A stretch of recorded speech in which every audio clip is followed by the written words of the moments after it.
Good evening. I'd like to call the Board of Education meeting for Wednesday, April 13th, 2016 to order.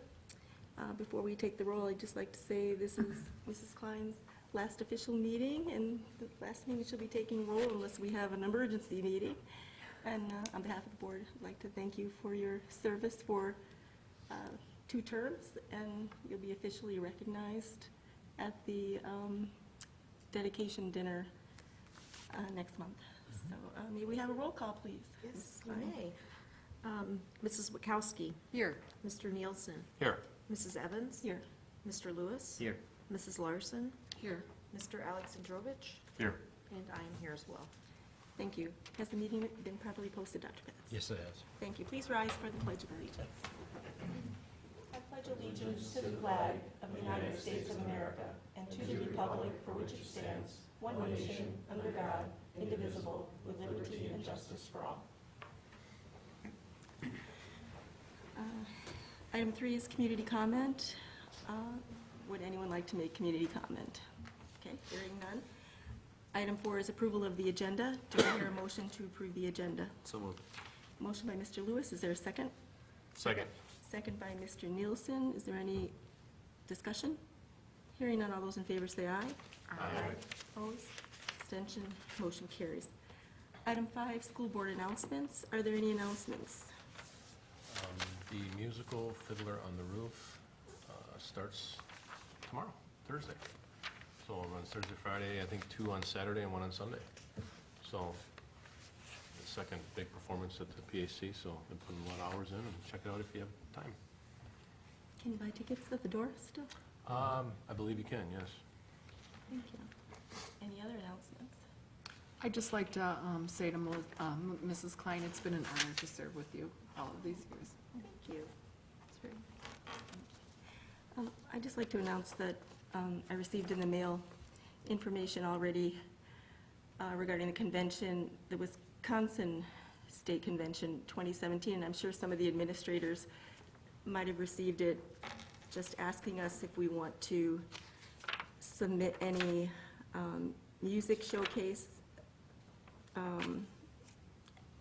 students or a student video team. And Dr. Petz, I don't know if you've seen it, but maybe we want to consider it. We turn that over to the principals, and we let them address the Okay. music people and sporting organizations that might think they have something of interest to put out there. Do you want any more? I've got a whole pack. Okay, all right, thank you. Okay, item 6, school board calendar. Annual reorganization meeting Wednesday, April 27th, 2016, here at the Education and Community Center at 6 o'clock p.m. A regular board meeting Wednesday, May 11th, 2016, here at the ECC at 6 o'clock p.m. And Dr. Patz, under this item, can we just quickly discuss the June 8th meeting needs to be rescheduled? We have the 8th grade graduation on the night of our normal meeting in June. Couldn't have been avoided this year, and so we need to take a look at it. I think, Jim, you had a preference as far as what, you wanted the budget meeting later in the month, or? Later in the month, yeah. Since we approve it in July, even the last meeting of the month is fine for that. So the question would be, well, the options would be to go with one meeting, that one at the end of the month, or put some that would be back-to-back. One that's scheduled already is the 22nd. Yes. But you did mention going to the 7th, possibly, right? Moving it to the 7th? Should be the 29th, right? 22nd. Because the first of the month is a Wednesday. Yeah, we have one on the 22nd and one on the 8th. Well, 22nd, I think you said 27th, I'm sorry. Yeah, we have one on the 22nd, and one on the 8th, and the one on the 8th is the night of 8th grade graduation. And Dr. Patz and one board member will be presenting at that board meeting, at that event.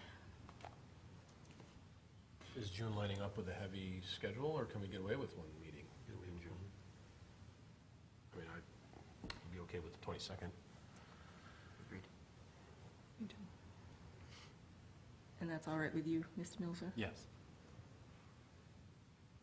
So, that's okay, consensus for that? Okay. Okay, We'll make notice of that, maybe we'll put something on the website too. Thank you. Yours and Debbie's are switched. okay.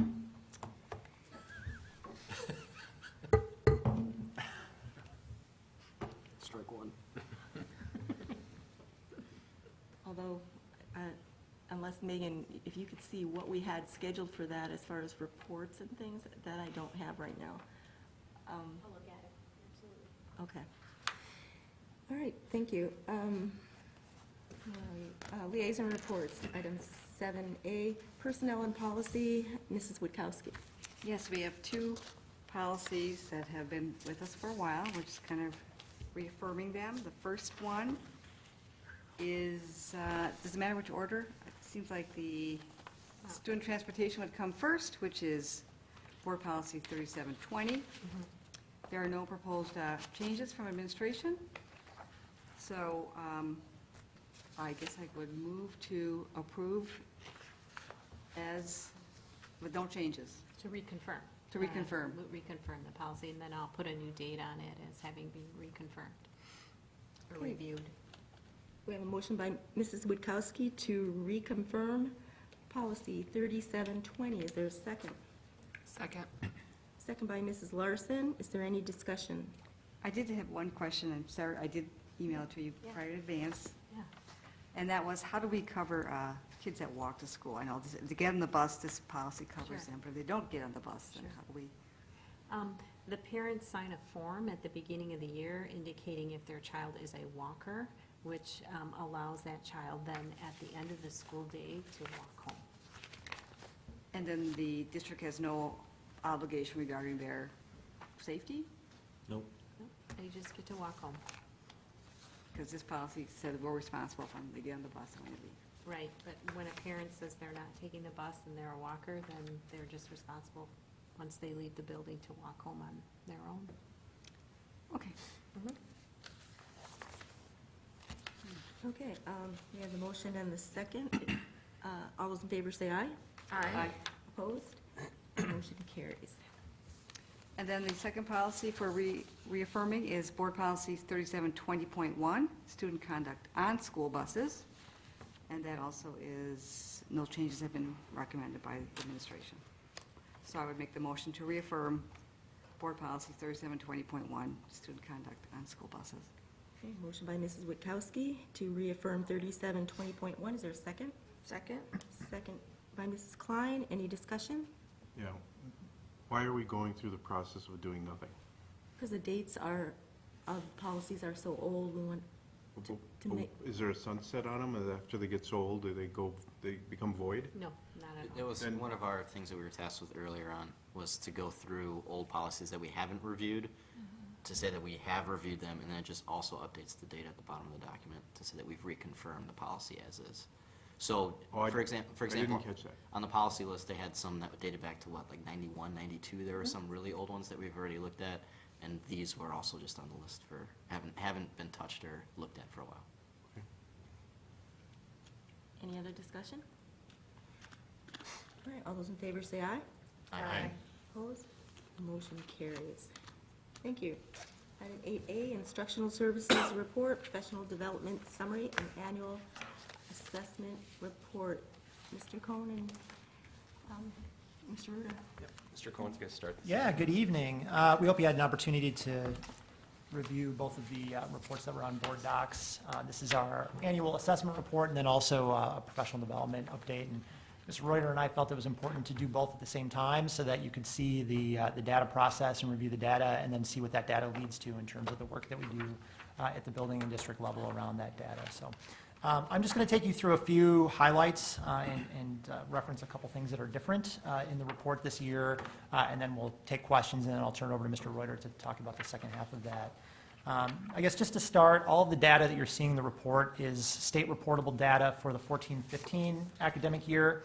And the reason for that is, as we've had these testing additions and testing changes, all of the testing that's state reportable for the current academic year has either occurred within the last month and a half or is ongoing right now through the end of May.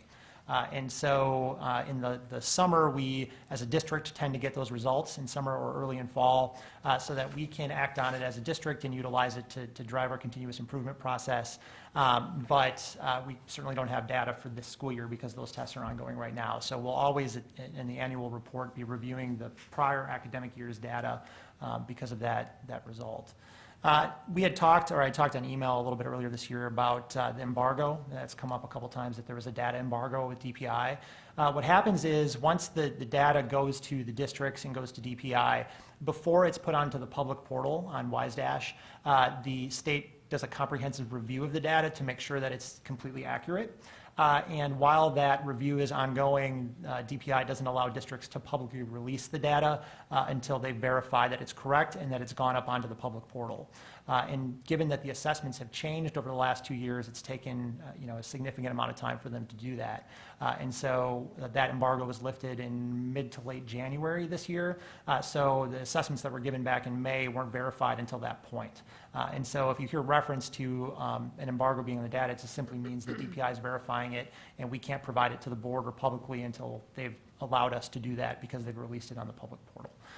So that occurs primarily, again, for that state reportable data. So last year was the Badger exam, it was the ACT, it was the ACT Aspire. So those state reports we don't get until that point to be able to release them. Can I interject for just a second? Yeah. When I had my meeting with Mr. Cohen and Mr. Reuter, that was a point that maybe I had heard before in meetings, but it never really sunk in that we don't hear about the data until this time of the year. They've had the chance to actually get it and act on it and use that as valuable feedback to help possibly modify or change their course throughout this current school year. So even though it doesn't come to the board, the administration has that data. I thought that was a point I wanted to make sure I underscored because that's good.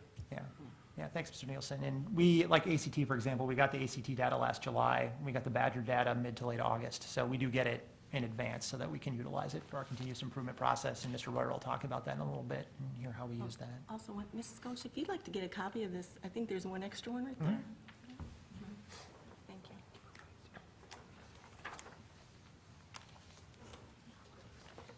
In addition to that, I wanted to highlight just a couple changes in terms of the testing schedule this year. The first one was, and you've heard by now, that the Badger exam was sunset, so it was a one-year assessment. The state legislature changed statute this past summer and basically wiped out the Badger exam as a future assessment, and it was replaced late this fall with the Wisconsin Forward exam. So the testing company is, it's called DRC, Data Recognition Corp. They also provide and deliver the Access for ELLs test that we utilize, and so they delivered the Forward exam. That testing window opened late March, and it's open until the end of May. So that's ongoing right now in all of our buildings. Also, if you remember, in 9th grade, the Aspire exam last year was given in both fall and spring, and that was changed after 1 year as well. So now the Aspire is only given in spring to 9th and 10th grade, so they eliminated that fall administration of the Aspire test. So those were a couple changes. Outside of that, the testing calendar really stayed pretty much the same this year as we had seen last year with those couple changes. There was one additional addition to the testing schedule, and that was the civics exam graduation requirement. And so we had to administer that exam as well to 9th, 10th, and 11th graders. There are about 200 students yet that haven't either taken it or didn't pass the first time. And so we're going to run them through that exam again to try to get them through that. So all the other students in grade levels 9 through 11 have passed and met that graduation requirement. In future years, we'll be administering that just to 9th grade as they come in, and then students as needed after that if they don't pass to get that requirement out of the way for those students.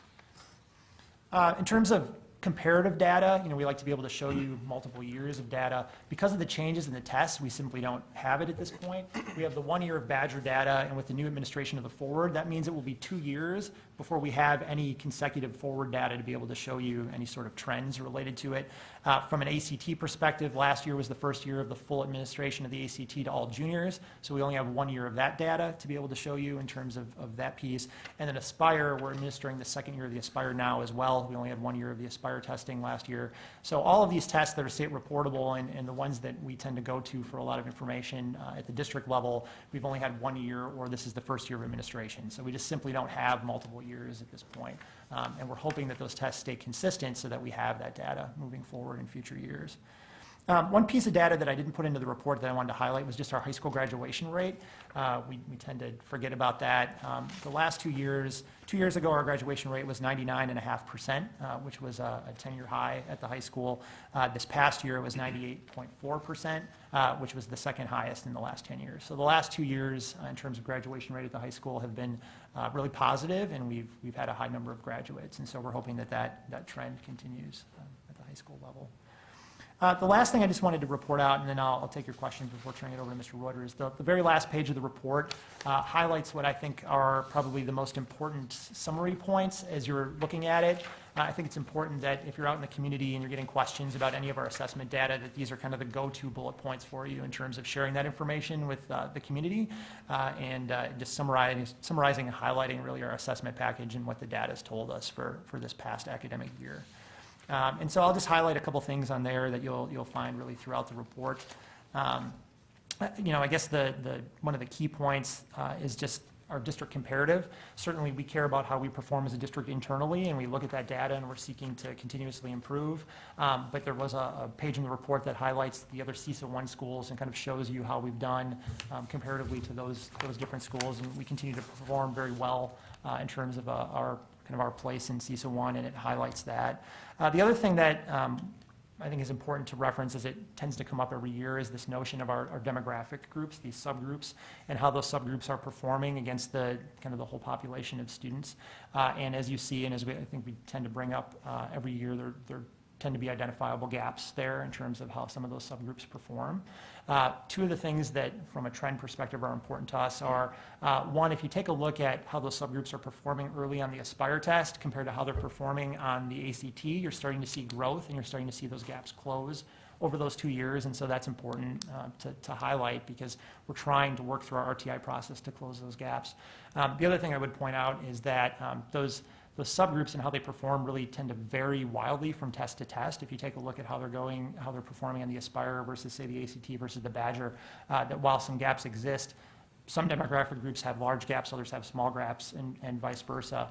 And we're continuing to analyze those. It's important that we dig beneath kind of that surface data of is a student college ready or not, or some of those percentages you're seeing, and look at what are the real skill gaps there, what are the specific areas where there's struggle, so that we can identify those with an individual student and work to close them. So we try to work our RTI process pretty thoroughly to get at some of those gaps and try to close them and try to utilize strategies to address them, and we'll continue to do that on a regular basis to try to work through that process. As far as the RTI process and the gaps among those demographic groups, are there anything particular about the RTI process that addresses, how maybe those subgroups learn?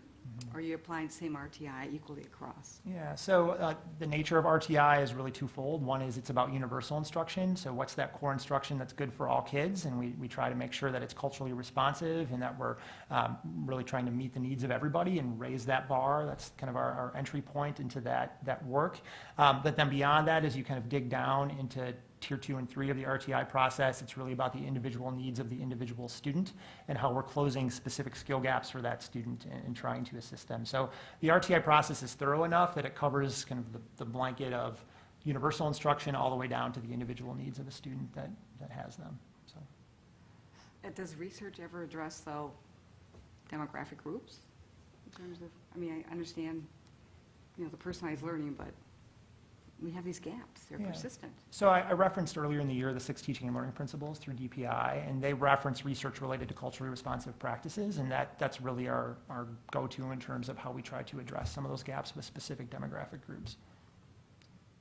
Thanks. My takeaway from our meeting is one of the biggest challenges is having these tests and changing every year, not every year, but they've been changing on them, so that to have solid data to compare from year to year. Hopefully now we can have a stable period where you can drill down into the data and you can look at some comparisons district to district and internally and really have some consistency from year to year. So And we want to see those areas for growth, because Right. we have a phenomenal staff, and we know we're growing on a regular basis, so we want to make sure that we're measuring that and seeing what's working. So, So what would you tell the critics out there who who will blame Common Core for the assessments? Or is that what we say we have to stabilize? Will that be the answer? Yeah, so the statutory change that eliminated the Badger exam basically said that the state cannot administer a state assessment that's Common Core aligned, solely Common Core aligned. And that's why the shift was made away from Badger. So the state assessments we're using aren't solely Common Core aligned at this point. They try to take into account a variety of state standards and that are utilized in a variety of districts. So really, none of those state assessments are meeting that burden. So. My son's, fourth grader and sixth grader, we took the placement test now, and they thought it was so easy. So I don't know how how you understand which level they should be taking in seventh grade.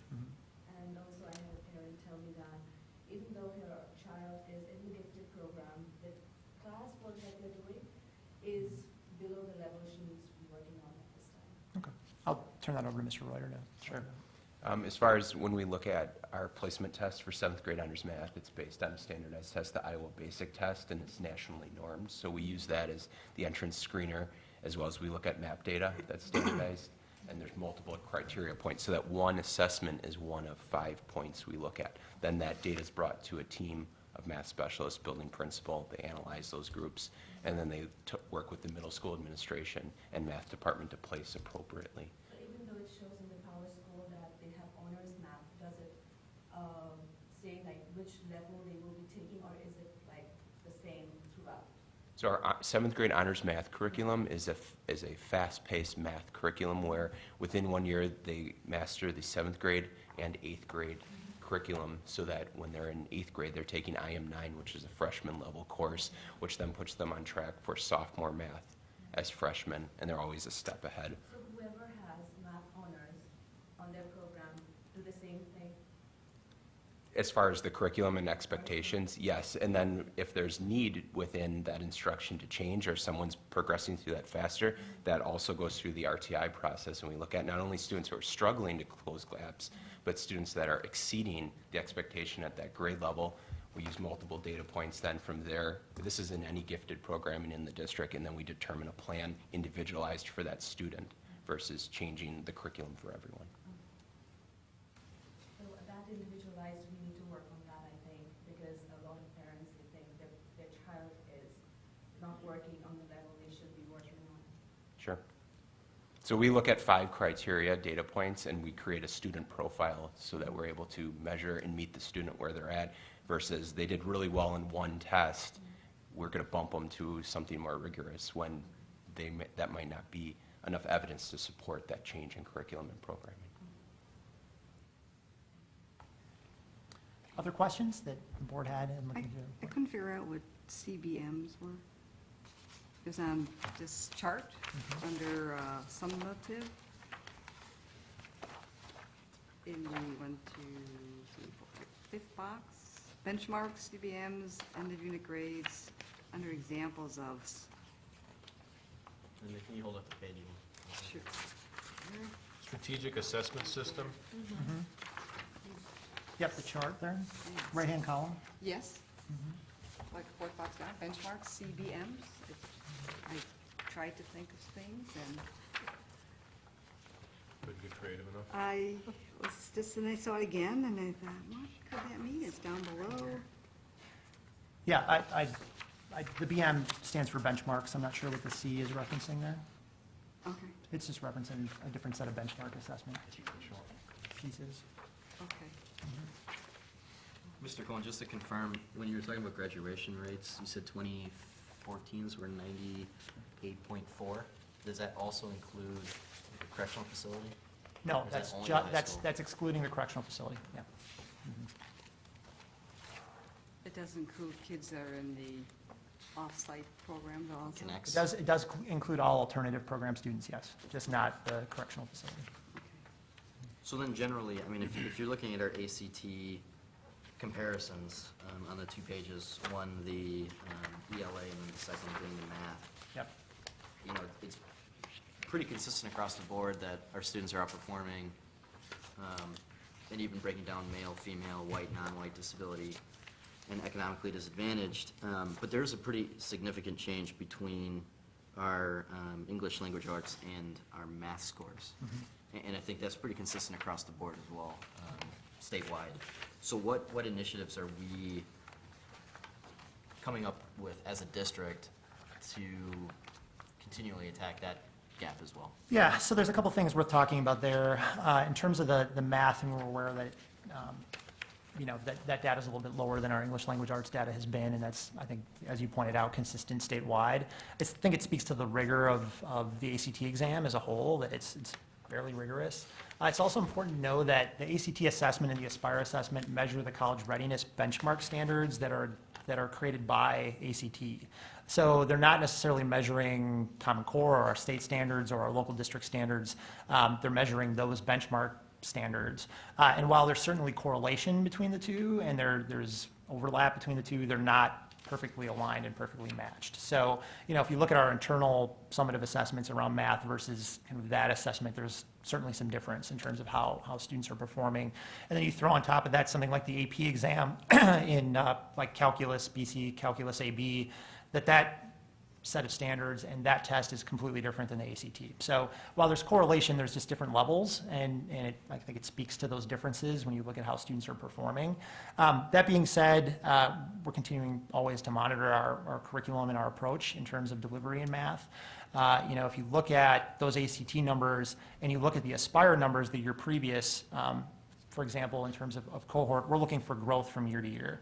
So, for example, the 10th grade last year and on the Aspire test, about 40% of those students performed at a level of college ready. We want to see growth now onto the ACT this year. So, for example, if those students come back at 47% or 48% college ready, you step back and go, well, it's only 48%, but it's an 8% growth rate over the previous year. So we try to look longitudinally at that, and because we only had 1 year of data, we haven't been able to really see those trends over time. So there's always a number of things we put into place. We're meeting as a team constantly. We're meeting with our instructional coaches. We're looking at specific skills.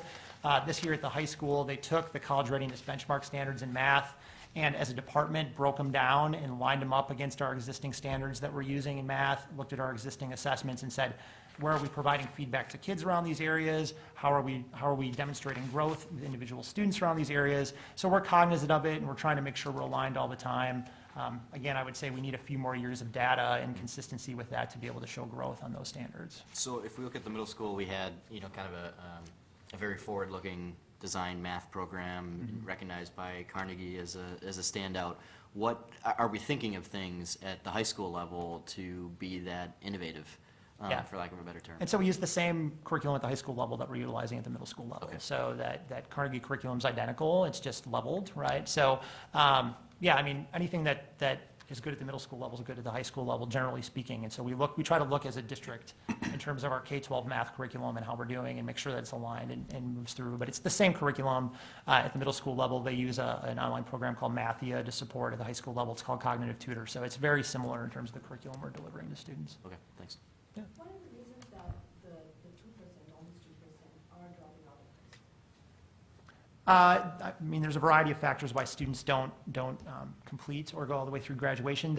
Those rates I gave you, I guess, first and foremost, are a 4-year graduation rate. So there are opportunities for students to graduate in 5 or 6 years, depending on their particular circumstance and where they're at.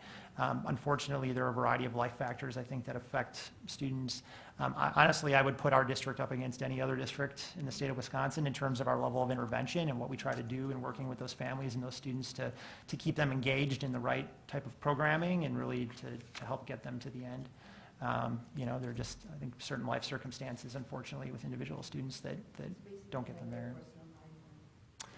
There's just a variety of factors, social factors, you know, just things that there's sometimes disciplinary factors. I mean, there's a lot of things that come into play with individual students.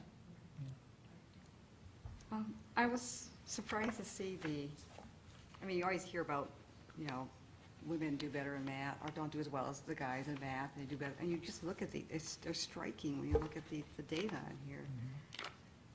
You guys are just holding us back on the ELA category. 67.6% proficient or better, and the females are 81%. And you look at the state numbers, and it's reflective of the same trends. I thought that was, the data's right here in front of you, and then the opposite happens in math. There was one thing in the math ACT exam, there aren't page numbers on here, but the disability area is the only area where Franklin seems to be performing not as well as the statewide. I know it's 4%, it's a small, In the math comparison you're looking at right now. correct. Yeah. Yeah, and, you know, again, you're talking about probably a matter of a couple students difference there, right? But it is low, I agree, and it's one of those subgroups we continue to look at regularly and make sure that we're trying to meet the needs of everyone. I would agree that the number's far too low, not only in our district, but at the state level, you know. And this disability category would include learning disabilities, correct? Yeah, it'd be any student with an IEP. Okay. I mean, that's not necessarily a small number, it's 10% of our student population. Yeah, correct? slightly less than that. Slightly less than that? Okay. The only question I was going to ask, Nick, is what qualifies as economically disadvantaged? There's a set of state criteria that really defines that piece, so. I think the AP Scholar Summary, I think that's pretty impressive. Is that, according to the numbers that took the test, is that impressive to you? Extremely impressive. Yeah, the AP data is worth highlighting. It's why I included it in this report, even though it's not regularly included in state reportable data. We continue, this is, I think, the 6th or 7th year in a row that the number of students that we've had take AP classes, take AP tests, and pass AP tests has increased. And so we continue to grow that programming in those students. So we're very proud of that. On the Badger exam, where you have the grade levels at the bottom of the page, and I know this exam's going away, but Yep. why does the numbers go down as we go through the grades? Our performance decreases. Granted, I would imagine curriculum is more challenging, but why is our performance go down? Yeah, you know, without being able to kind of compare multiple years of the Badger exam, it's difficult to draw conclusions related to that.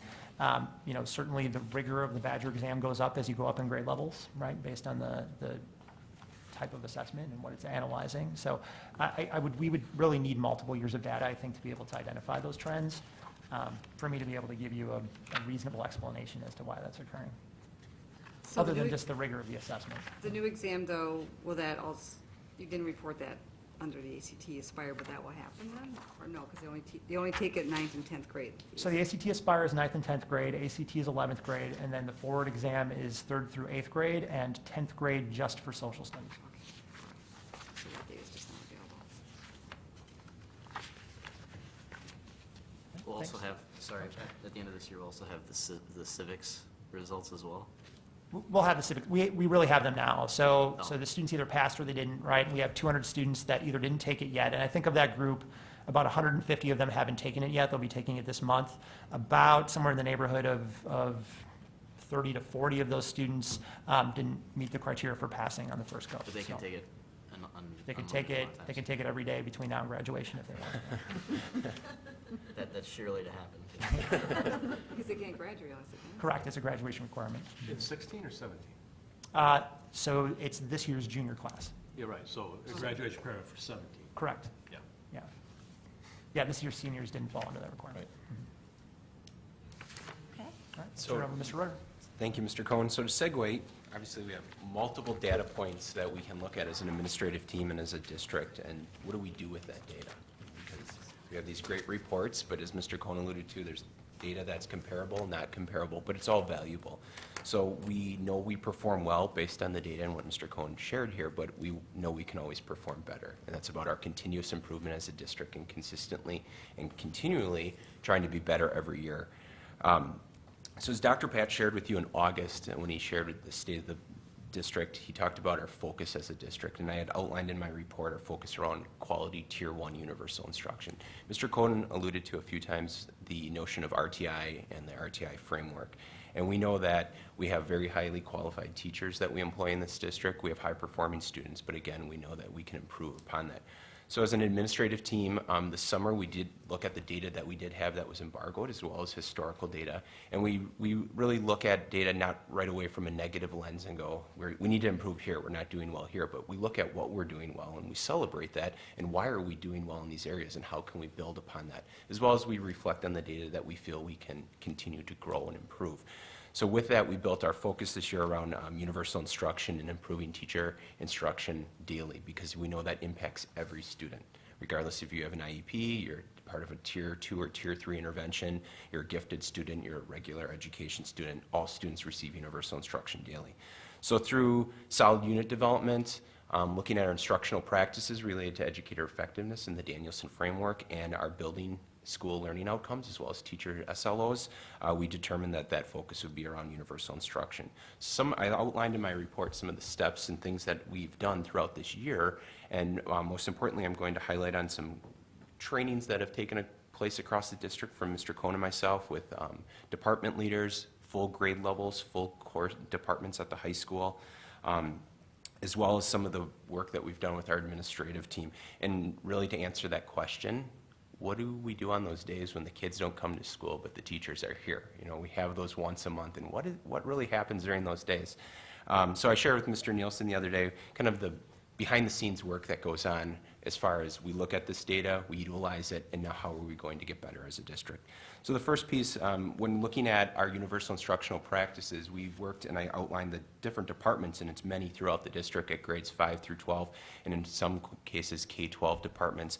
We really took a step back and looked at our design of our units and how we deliver instruction, what our clear outcomes are that we want students to be able to walk away from, whether it's a tech ed class, an art course, a social studies class, and know from those courses. So we, through the Understanding by Design framework, which is a research-based framework from Grant Wiggins and Jay McTighe, Mr. Cohn and myself worked through and trained teachers, reaching all the way back to last June with our science department up until these, currently we're working with teachers. I was staying with an art teacher yesterday during third block and working through some unit design with her. But we worked on really looking at our standards, what are the expectations and outcomes we want students to know and learn, and then how are we going to measure that? We look at our assessment practices, common assessments, we use rubrics, and we make sure that we calibrate the results of those assessments so that no matter what teacher you have an equitable experience. It comes down to equitable education here in Franklin. So that work is outlined in bullet point A around the departments that we worked with. And really, if you look at that, it's from a 5th grade and on up level, as we have courses and specific content, specific teachers at grades 5, 6, 7, and 8. As far as K-4, the work that was done on professional development days this year, we really looked at as a 4K teacher that teaches kindergarten, 1st, 2nd, or 3rd, 4th grade, they teach 4 core areas: math, science, literacy, and social studies. So they have a lot on their plate when you think about it from a planning standpoint and a unit standpoint.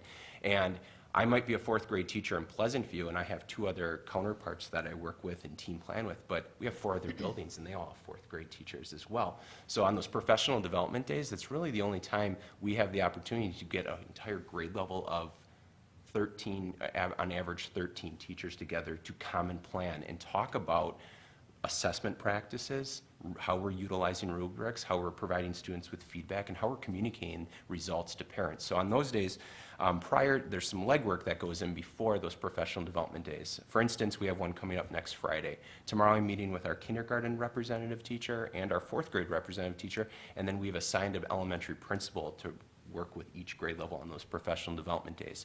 We're going to walk through kind of the plans they have for April 22nd. I'll provide feedback and guidance. So the leader of that grade level, as well as the principal assigned to that grade level, work together, create an agenda around our district focus. So on Friday, that time is very targeted around continuous improvement at that grade level and the needs specific to that grade level. So it might look a little different per grade level, but if 4th grade has a real need to talk about science and focusing on an upcoming unit and universal instruction around that, that's their focus, where 2nd grade might be literacy. So we've met our teachers where they're at this year. We've worked with our principals to help guide that work during those professional development days. Any questions about that first piece on what happens on those professional development days before I go into our last couple points? So as well as growing our teachers, we also had to look at literacy, math, and technology from a global standpoint. So Mr. Cohn and myself worked with our K-12 literacy departments, our system specialists, math specialists in literacy, math, and technology, and we asked them to look at our district focus and determine how they, as leaders in those departments, would align their practices this year with that. So they created action plans, and they checked in monthly with Mr. Cohn and I to share the progress around their action plans, and those really tied back to the Danielson framework and teacher practice, specifically Domain 3, which is instruction, as our focus was around universal instruction this year. So literacy, math, and technology leaders in the district would meet regularly with us and share the results of their work as instructional coaches and how they were helping quality instruction come alive in the classroom. You And then- mentioned, you said you implemented measurable checkpoints. What would be an example of a measurable? So when a coach finishes a coaching cycle with a teacher and they're focusing, let's say, on 3C of the Danielson framework, which is engaging students in learning, part of the process is to grow the teacher's practice and look at key indicators. Then they do a follow-through walkthrough, and they're able to provide feedback and data to support that, a level of proficiency on the Danielson framework.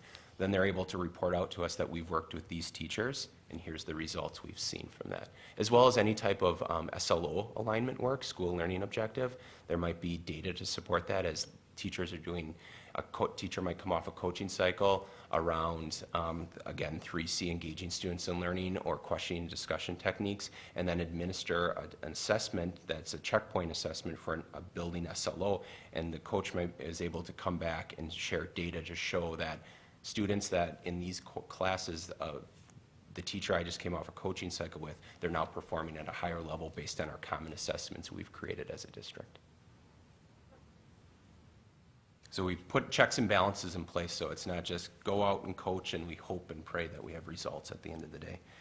From there, then, we implemented this year a gradual release coaching framework that was common across the district. Myself and Katie McBride, the literacy system specialist at the middle school, provided professional development once a month to all of our administrative staff, as well as our instructional coaches, around a common framework and common understanding of the practice of coaching, so that then they were able to go out and have common coaching experiences with teachers, and we were able then to impact Tier 1 universal instruction. So teachers, as part of educator effectiveness, identify a professional practice goal, which is related to the Danielson framework.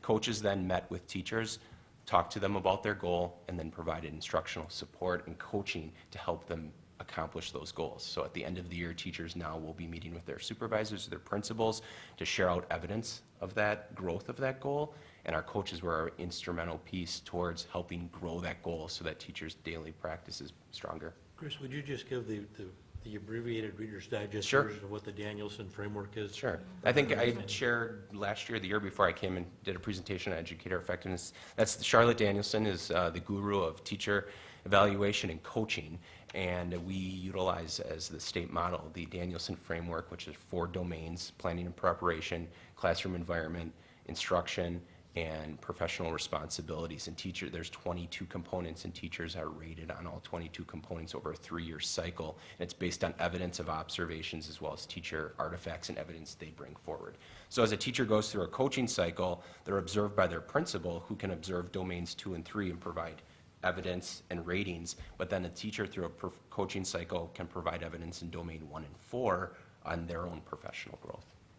Chris, just to confirm, the rating scales, are they more related to like the proficient, above standard, or Yeah. is actually numerical? So there's a 1 is a minimal, 2 is basic, 3 is proficient, and 4 is distinguished. And then it's based on evidence to rate. And all of our administrative staff has gone through extensive training and been certified to give those ratings. So ultimately, I mean, 5 years down the road, you could pull up an individual teacher's records, ratings, and say, you know, you've improved with your student engagement. Correct. Year over year, or from year 1 you decreased, and what can we do to get you back on track? Correct. So a teacher goes through a 3-year cycle, and in their 3rd year, they are given their final scores, but it's based on the evidence collected over those 3 years. So it's a growth model to coach and guide. So we're fortunate to have these instructional coaches that we're able to help with that process. So it's not, you're on an island, get better in 3 years, and as a principal, I'll check in with you frequently, but now you have someone in your classroom modeling, co-teaching with you. making you think differently, and always going back to research. Is it a continuous 3-year cycle? So I mean, you're on it for 3 years, and then all of a sudden it starts over the next 3 Correct, years? correct. So we have instructional coaches as their work, right? Our system specialists, so within the area of literacy, math, and then technology. And that is, Dr. Miller shared at the last board meeting, that's that fourth band of our compensation model. Okay. And I guess why technology, you know? Technology isn't part of the testing, but we have literacy, math, and technology. It seems Sure. like Well- it's sitting out there. Not that it's not important, but Well, we're a district, obviously, that supports technology and the engagement of students around technology, as we're 1-to-1 next year in all grades 5 through 12.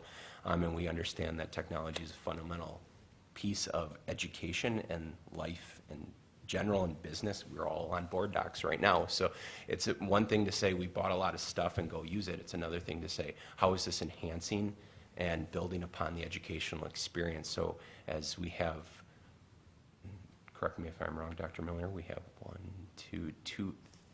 4 full-time technology coaches across the district this year that support, as far as you think of someone like Mr. Kafka, who works with multiple grade levels across the district and the impact. I know that Ms. Evans was with me last week when we saw Google was here in the district, and we saw Google Cardboard and just some of the aspects of how technology can enhance the learning, and as it's utilized properly as a tool, rather than saying to a teacher, here's a Chromebook card, good luck. Now, how do we align that to the Danielson framework and really, again, enhance that educational opportunity? The vision also is that they are, support personalized learning through the use of technology. So we're making a strong connection between those two things, and actually our coaches are going to do more in terms of supporting personalized learning, but they have this great knowledge of technology that allows them to do that. Want to add to that, or? No, absolutely. I think we've grown leaps and bounds the last few years in this district with the use of technology. And to Dr. Miller's point now, how are we utilizing it to personalize those experiences and meet kids where they're at in order to make the educational experience engaging and, at the end of the day, high levels of achievement? is that part of the Danielson framework? Or how does it fit with that, the framework, the Danielson framework? Sure. So we think about planning and preparation, domain 1. You have to have technology in mind as you're planning and preparing and knowing your students at where they're at. We think about the classroom environment. We know that it's not the end-all, be-all, that you're always on a device, but where's that balance within domain 2 and domain 3, that instructional piece? Engaging students, how are we using technology to provide feedback, gather data in order to look at assessment practices and give quick, timely feedback that's going to be impactful to students so that they can turn around and learn at a faster rate and have those higher levels of achievement. So there's the easy connections. I mean, if I were to pull the framework up, I could bore you for the next 2 hours around that, but there are definite connections. Can we actually see that on a projector or something, how it's actually done? As far as The technology on how they're actually doing it on the computer, the students, the teachers, or the coaches? the teacher?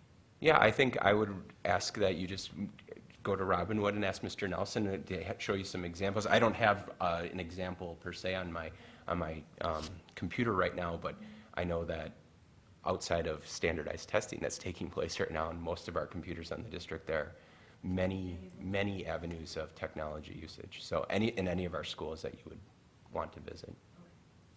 So To- just, oh, sorry, go ahead. Sorry, to tie into that topic, I just wanted to, when we were talking and having our meeting, I was just sitting and thinking more about the personal development side, how you have all these people together in their breakout rooms, and you're getting all these people together across the district, and we're all familiar with TED Talks. We've heard of TED Talks before, and so I brought that up, and you had a very interesting story on kind of how that concept, you've already somewhat thought about that and implemented that. Yeah, so I think that kind of segues to the next piece, and then Oh, we're kind got of ahead of going with some myself, sorry. technology we've purchased around classroom cameras and to build on that. But our last piece is on November 2nd and December 7th. Again, around as you can see, all of our arrows this year pointed to our district focus when it came to growing our teachers and our administrative team and system specialists. We solicited feedback from teachers last year that they wanted to share their craft with each other. And often in multiple buildings at multiple grade levels, you don't have that opportunity. You may in your building, but if I'm a high school social studies teacher and I have a practice I know is great, that might benefit a middle school teacher, it might benefit a second grade teacher. So on these days, prior to that, Mr. Cohen and myself provided a Google form, where teachers were able to submit proposals for workshops. And those workshops that they would teach their peers had to align to our district focus. They had to write a rationale, and then they had to align the practices to the Danielson framework. From there, Mr. Cohen and I reviewed them, ran them through our administrative team, and we accepted 99.9% of them, I believe. So teachers in the afternoon on November 2nd, December 4th taught each other. I'll give you an example. Mr. Karolevich, who's a high school social studies teacher, I know he's been before the board before, he taught a workshop on high levels of questioning and discussion techniques, which is 3B of the Danielson framework. And you might think, okay, so he had all social studies teachers at his session. There was a variety of teachers from kindergarten through 12th grade sitting in, because it goes back to, it's about quality instruction, our focus for the year, aligned to the Danielson framework. And no matter what the level is at, you can learn from your peers around levels of questioning and really getting deep into student understanding, so that you're, whether it's in a second grade FOSS science unit or it's in a high school social studies course. So it was really powerful to see teachers working together and teaching each other versus us having to bring people in and everyone sits and gets. So from there, Mr. Nielsen brought that question up to myself, and Dr. Millen and I have been exploring. We received some grant money from the Department of Public Instruction, and we've purchased some swivel cameras, which is really just a base mount, which you put an iPad on, and a teacher wears on their lapel or on their collar a little clip, which has a sensor to the camera, and as they're teaching, the camera moves with them and can record them. And we've done a couple practice runs with some teachers at Forest Park that were gangbusters about doing this. But using that information or that tool, we're going to be able to provide that professional development that we did in 2 afternoons across the district. If we see something, whether it's teacher-led or it's administratively, that's really powerful, that we think is a great lesson or instructional practice, we can video that and now create our own like YouTube channel or suite of model instruction, as well as if we have a training within a classroom with a site lab visit of teachers working through maybe something like when Google came, we can capture that with the camera and we can utilize that to help improve our instructional practice or for observational purposes or whatever it might be. So we're trying to think differently always, rather than we're going to put everyone in a room and one person stay in front of a projector and they're talking to people for 4 hours. So it's about utilizing our talents in the district and to, again, continuously improve. Is that pretty common in other districts in Wisconsin, do you think?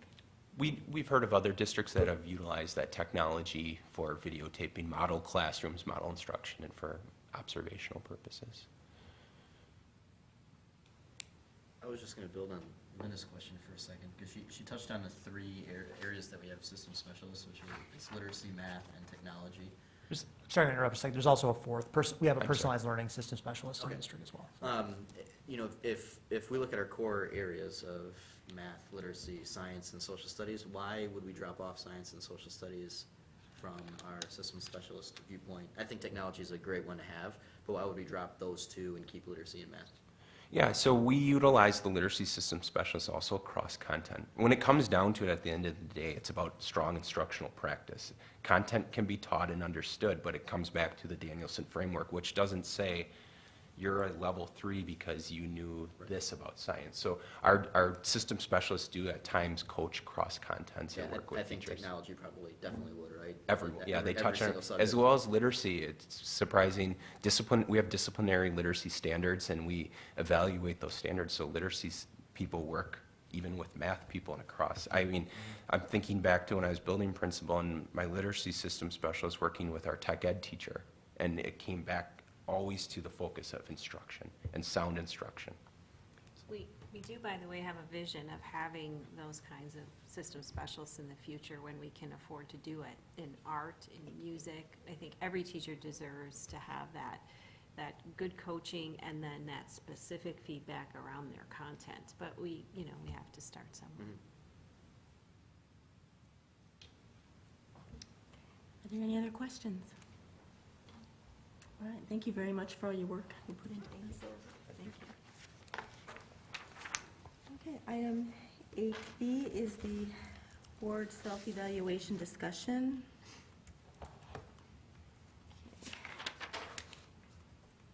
We have to open that up.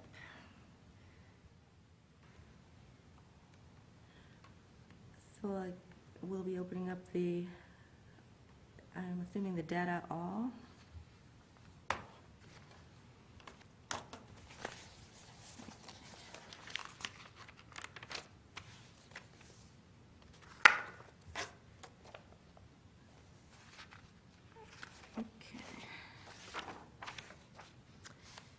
The first section provides responsible district governance. And the charts have, I don't think we need to go at the charts, but if we go to the areas with the percentages, do we just want to, as we've been doing lately, bring up any topics of interest for discussion? Basically, if you reviewed these, we're all pretty much in the almost always and most of the time areas, and it was pretty consistent down both columns. I think there were just one that, in this first section, that had about half of the time, and the rest were first two columns. So,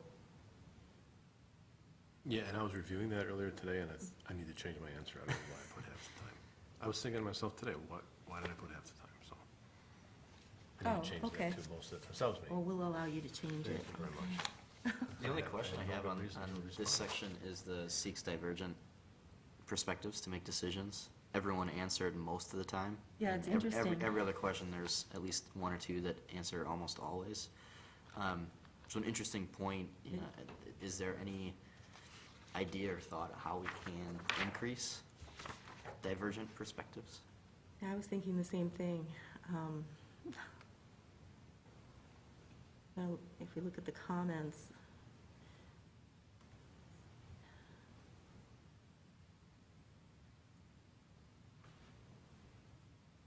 You know, I think in Oh. past discussions, I think it's fantastic. We've seen everyone have an opinion in our discussions, which I think fosters a more productive discussion. And that gets to some of the things that I was talking about in my text response. But, you know, what can we do? or why do we think we don't have Yeah, that too. varying opinions? That too. Is it the board we're talking about, or is it from the community? I mean, it's just, Do we seek more external pieces of information to foster discussion on a topic? see, that's the question. Are we, when we answer this, are we talking about ourselves? Are we trying to seek varying opinions from ourselves during our discussions, or, it's, see, that, I have a problem with the survey in general. That's what I was asking. I think we just, in my opinion, we could do better on this survey. But my comment wasn't specifically about the board. It was about community comments to us. I said about pockets of different groups from different discussions and emails we've had from different groups that when specific groups might make comments to us for decisions that we have to make, that we have to think about how they affect the entire community at all times, and just keep that in mind all the time. But anyone have any comments, though, about what Mr. Lewis has just brought up?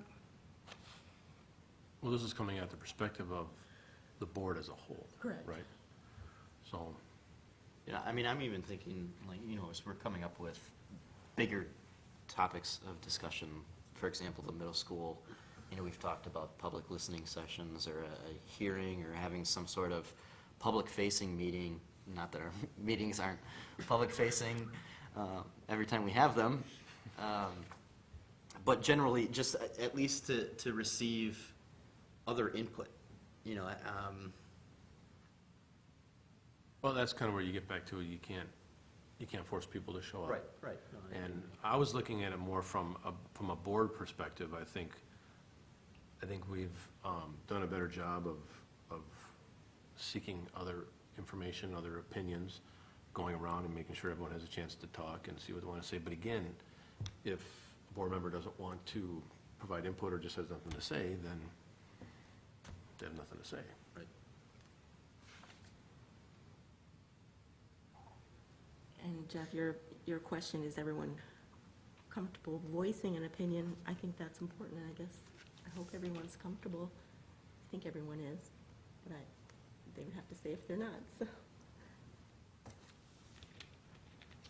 Well, I think my response was, board communication and cohesiveness is vastly improved. We work out differences and engage in board discussion in a professional manner. I stand behind that comment, as this board stands now. I think we've made excellent improvements in that area over these last year.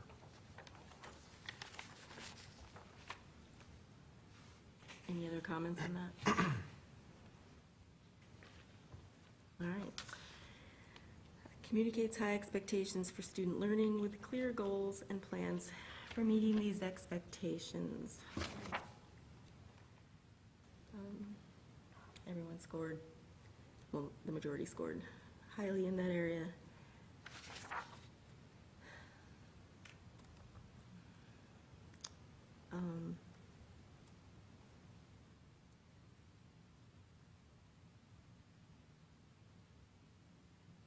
I had a comment on this one. Yeah, I was just reading. Related to kind of our expectations and our goals. And Nick, you kind of brought it up on receiving, for example, ACT scores in June or July.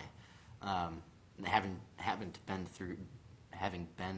not been through that cycle of seeing that year to year, you know, and I don't know if this is done as a practice in the past, but providing the scores as soon as we have the data to communicate this is where we currently are, and we have the data and this is where we're at. These are potentially two areas that we're going to be looking at in the coming months or weeks to figure out a game plan. You know, I think those types of continual updates, in addition to what we did tonight, I would think are fantastic, at least to provide us the opportunity to have a continual pulse on our goals, expectations, and really our standards of where we're at, following a test or a large cycle like the ACT. Yeah, I think we'd like to get you the data as soon as we can. I think it comes down to that embargo again and Right, when right. DPI is holding the data back. So I agree, we're happy to get the data in front of the board as soon as we can. Yeah, I mean, I think it's great sitting down and going through what we did tonight and looking at our plan, you know, how we've assessed our standards and what we're looking forward in terms of the Danielson model and what we're focusing on year over year. I think those reports are 100% necessary, but as soon as we have those grading reports, or, you know, if we have a semester update of where we're sitting at in terms of growth from quarter to quarter or something, those types of updates I think are interesting, and at least it makes me feel, when we get those updates, more involved with what we're doing in the district versus just having an annual update. Sure. But from what we can see, what was presented tonight, I mean, clearly, We're moving in the right everybody's on direction. top. You're on top of everything for the district, so you're doing a great job in carrying out what the board asked you to do, so. Creates conditions for district-wide student and staff success.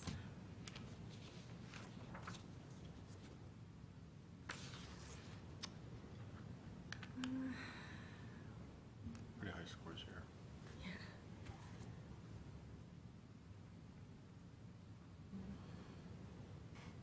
That's interesting.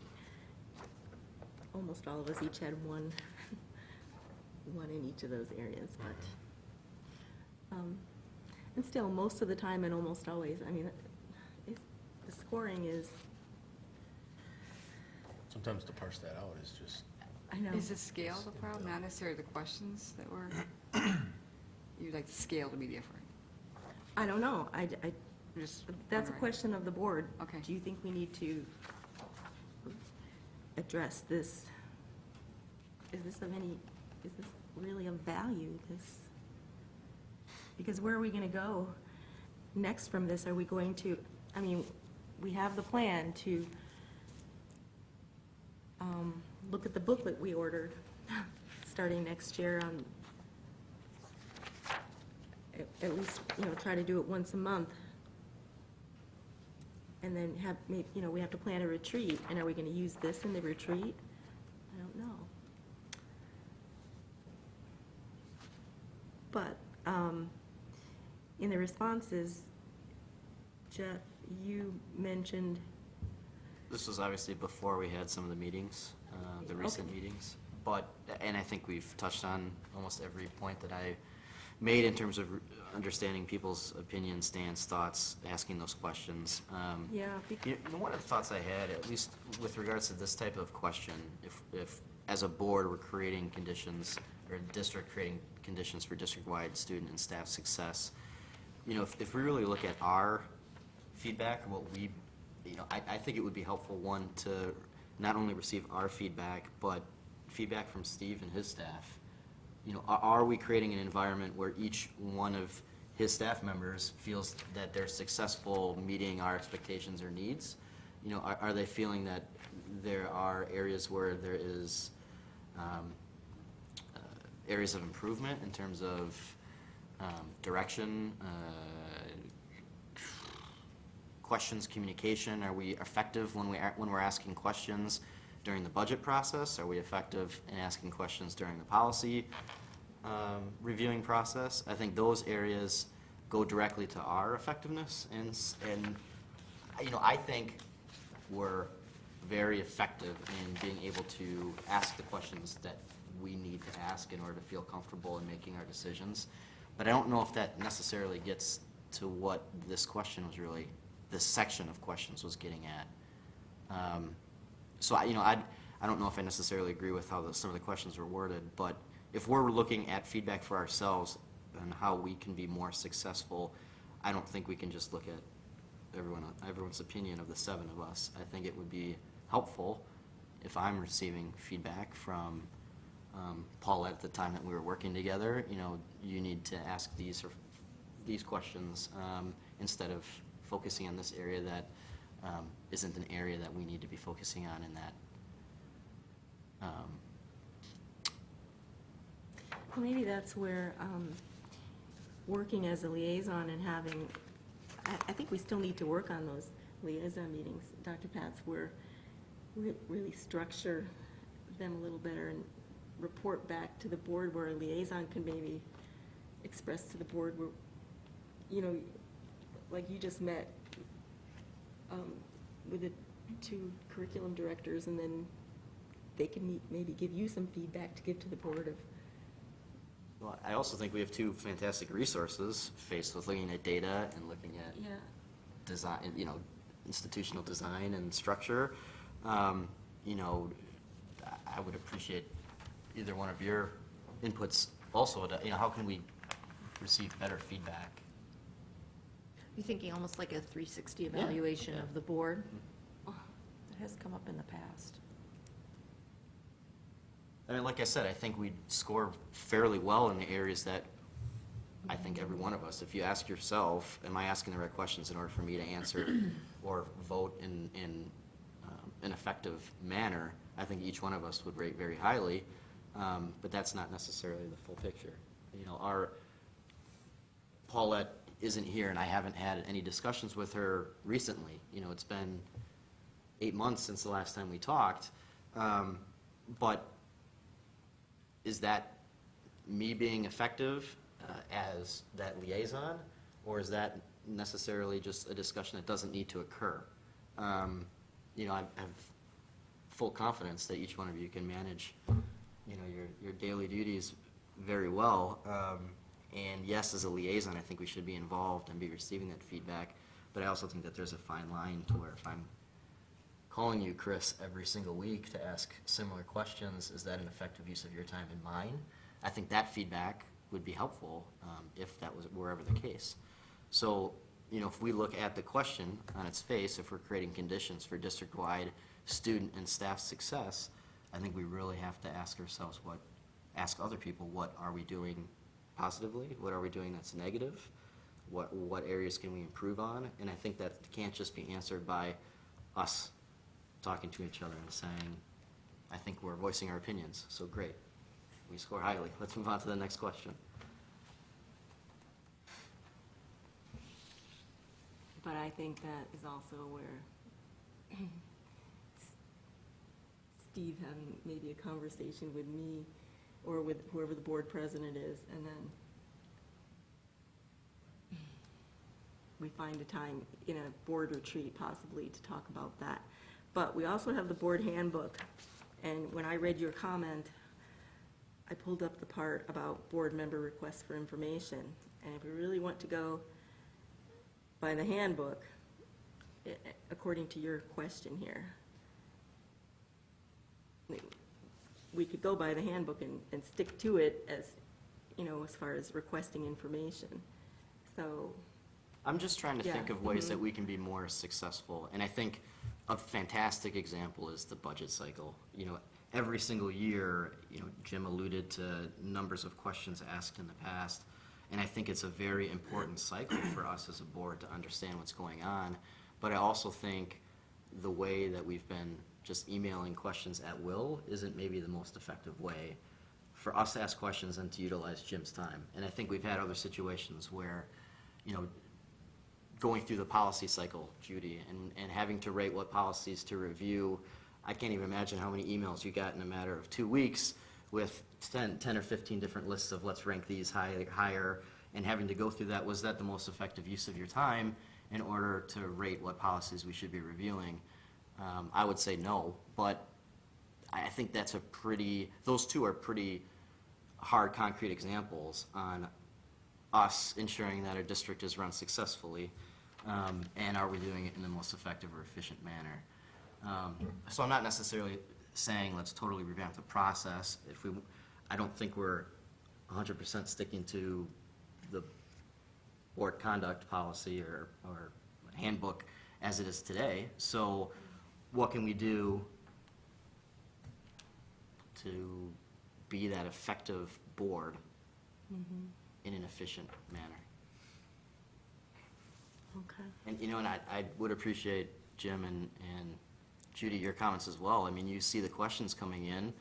What are more effective ways to answering those questions week to week or budget cycle to budget cycle? You know, I know some of those issues we can't head off, right? I mean, there are going to be constant questions on budget details or minute budget details that we just don't know about, and we're going to ask a question. But, I mean, really, I think I could go back to my emails. I think I asked 4 questions in a matter of 2 days, you know, at 4 different times of the day, and Jim was able to get back to me, but that I'm one of 7. You know, how many times is that occurring where it's across the board? It's just a thought. I think we can get better, and it's just how.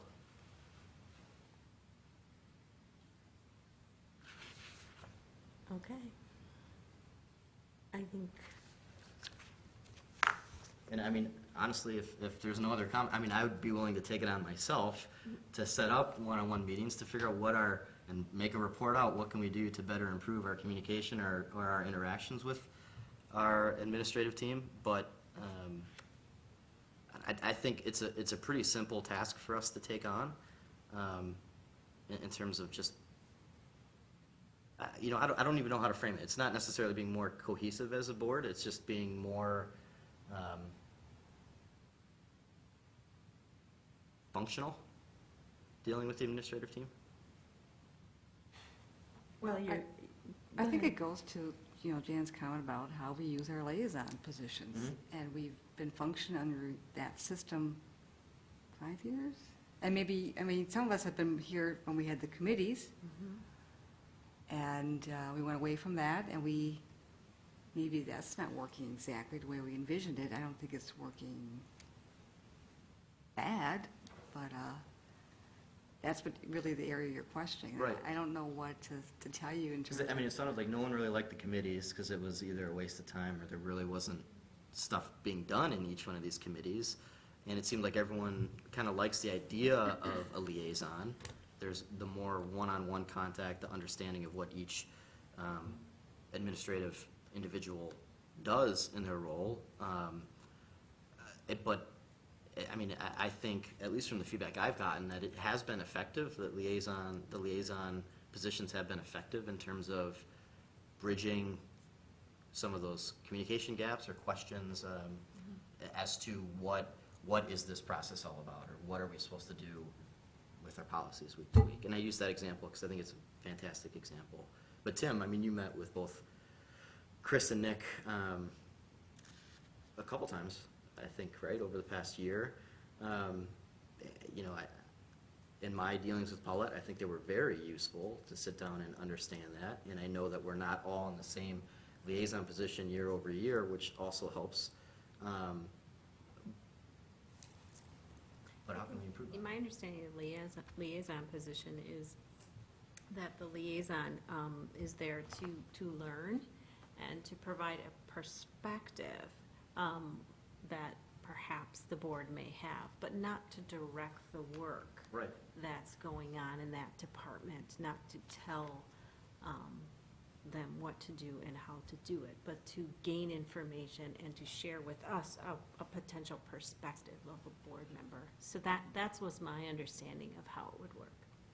And you should also be reporting actually back, when you have a meeting, back to the board of what you discussed at your meeting, so that you inform the board and keep us abreast of what's going on in that area. And maybe that's what we have to refocus on too. I mean, have we been providing board presentations on the area in which you're the liaison for? And yeah, I don't think we have. How this has worked for me in this position this year is that they've been doing a great job of giving me a call or a heads up before we have a presentation as to kind of what the presentation is going to be. I did lend maybe some perspective, and we had some good conversations of maybe how I see things on my side of the fence, and so it was a great meeting. But as far as the reporting back part of it, that would have been at this next meeting. I didn't get called on, but no, I'm kidding. But no, that's how that would have worked. You know, so I agree. Usually when you have your liaison meetings, then you'd have report back. But this was more of a precursor to the general discussion. But as far as the information, we won't drop it. We'll bring it up again. Yeah. And maybe at a retreat, or else at another time. Yeah, no, Because I it think the does need to retreat's be a looked perfect at. time to even the 360 idea. I don't know if anyone's ever done a 360 at your day job, but it's a fantastic insight into some of your own perceptions and habits that you don't even realize that you're doing. It's a thought. Okay, thank you. Next one is holds district accountable for meeting student learning expectations. And again, this one was basically in the almost always or half and half, so.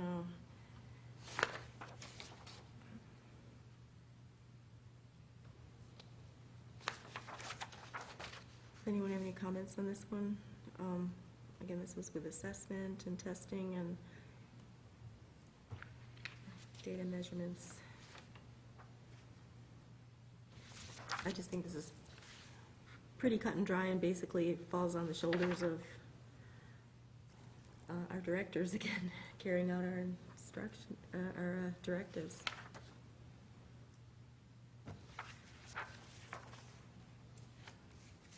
No comments? Okay. All right, the last one is engages local community and represents the values they hold for their schools.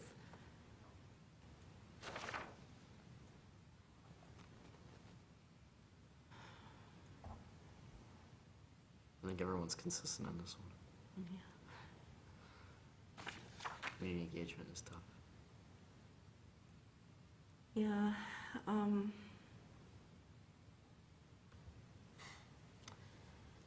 you know, the reference to possibly having a blog or a page or something, there's always a question about that as to who would run that, and then, I mean, would that be someone with the district running it, and then if you do that, it has to be kept up to date, and then, I mean, some schools have a superintendent do that, and that would be if you wanted, if Steve wanted to do such a thing, and, yeah, I didn't think so. I don't believe me. Yeah. There's a lot of superintendents who have done it and have gotten away from it because of what it's created. It hasn't been a positive experience at all. And then also, if you have something that allows the public to comment on there, that causes trouble, because if they interact with each other, then rumors start and Yep. misinformation. Steve, what's your insert in the city newsletter, is that quarterly, 5 times a year. 5 times a year? 5? Mhm. Yeah. You know, and the one that I think, Jeff, you mentioned about the Now. Megan has endlessly tried to get the Now to promote stuff for us, and they will Yeah, not it's do it. terrible.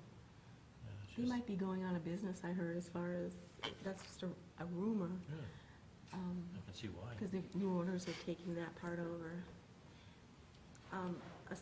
Maybe when the website is redone, perhaps the board section can be more prominent, and maybe something can be done in that way. Because, again, you have to drill down so much, but, You know, this is one of those topics that, I can remember Randy Ritter sitting here talking about this very topic. You've got to gauge, you know, and when you ask 100 people, okay, what do we do? Not one of them has an answer for you. You know, this board is very visible in the community. We're at the, you know, the National Night Out, we're at all these things, so there's a great deal of visibility. There's opportunity for this community to be here at minimum 2 times a week. All of you attend a lot of school functions. You know, there's a lot going on, and I don't know what else you can do. The districts that have a lot of people that come to their meetings are in trouble. You know, they've got a hot topic that somebody's mad or whatever it might be. But I also like the comment that we can't be status quo either, that we have to continue to look to ways to do that. But we can't force people to do things, and we've gone over and above, I think, trying to provide opportunity to engage communities, members and so on and so forth, and it's, I don't know if it's people are busy, or they're just apathetic, or, I don't know. I think We're it's- willing to try anything from our end, I can tell you that, and Megan has done a lot, and the new website development is coming along well, but there again, you only have certain people that go to the website for certain things, and I think in general, the nature of this beast is, no news is good news. I think I think you're right. and that doesn't mean we don't want to have good feedback, but if you have a bad experience at a restaurant or a hotel or a vacation, you're much more likely to see people that have bad experiences want to make sure they tell everybody they can, or get on there, or leave a post or something, than if you have a great experience to go tell somebody about it. It's just, that's where people gravitate to. So if we're not hearing things from the community, it means that things are probably okay, which doesn't mean they're always okay, but how can you make a change if you don't get the feedback?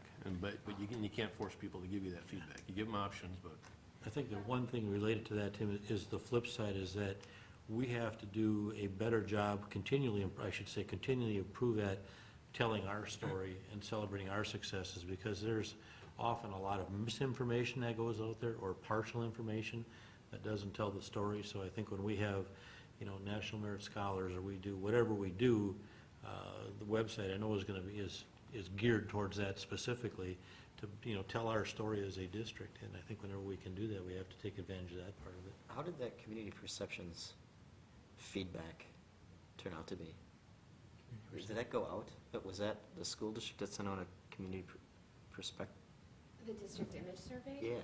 Yeah, but it's still open right now. Okay. We sent it also to some students, some select students from the high school, to get their feedback, to kind of get a very rounded perspective. Yeah. Sent it to our staff and to our parents as well. So, yeah, we'll be sharing. Was the feedback, I mean, was the number of responses Right fairly now, I positive? have over 500, Okay.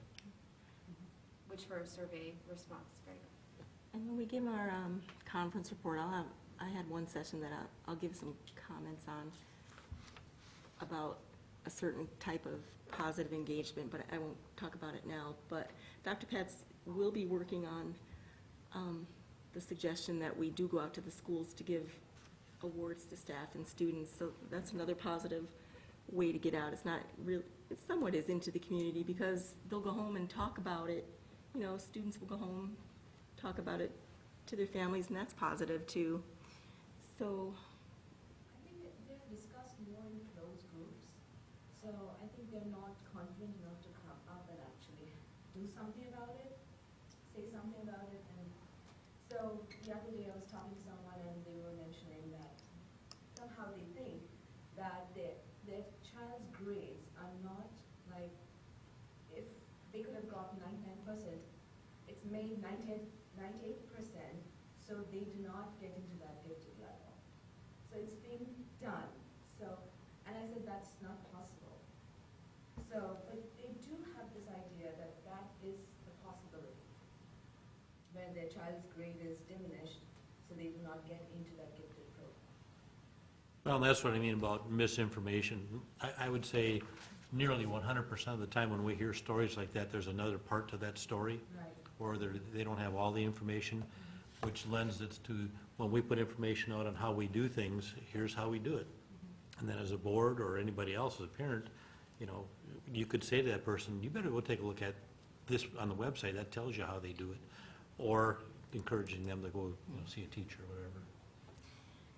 so we'll set up soon a date for a retreat, and then possibly a committee could be set up. If we decide to do a different type of survey, we can look at our board goal on that and change the goal if we want to form a committee on that. Any other discussion then on this survey right now? All right. You're giving me an eye there, Alan. No, Okay. not. All right. All right, then we will move to item 9, business items. A resolution authorizing the transfer of funds, the establishment of an escrow account with respect to the defeasance of certain of the general obligation refunding bonds dated May 15th, 2013, and this is an action item. Mr. Milzer. Yes, we talked about this as part of the budget process, that we were going to be budgeting to do some defeasance or paying off our debt a bit early to save some interest costs and open up some spots in our debt in the future. So we've done that. It turned out that we'll be saving $250,550, and we're using about $721,000 to defease that. That goes to a trust that's set away for that, and the debt's no longer ours. It's the debt of the trust at that point. So we just have to approve the resolution, and then we'll close on this, and we can transfer the funds, and then that debt is no longer ours. Jim, we budgeted 725,000. Right. Why are we only, or do we only need to spend 721? Right. You have to wait for how it works out exactly, and that's the amount. So the motion will be exactly as written here? Yes, it's to approve the resolution. Then I'm looking for a motion to approve the resolution authorizing the transfer of funds, the establishment of an escrow account with respect to and the defeasance of certain of the general obligation refunding bonds dated May 15th, 2013. Do I hear that motion? So moved. Motion by Mr. Alexandrovich. Is there a second? Second. Second by Mrs. Larson. Is there any discussion? How much is the principal? Is it 655 is the, $655. is the principal? Okay. Do we need a roll call on this? Okay, may we have a roll call, please? Mr. Lewis, Yes. Mr. Nielsen, Aye. Mrs. Evans, Aye. Mr. Alexandrovich, All right. Mrs. Larson, Aye. Mrs. Witkowski, Aye. and I also say yes. Motion carries 7-0. Thank you.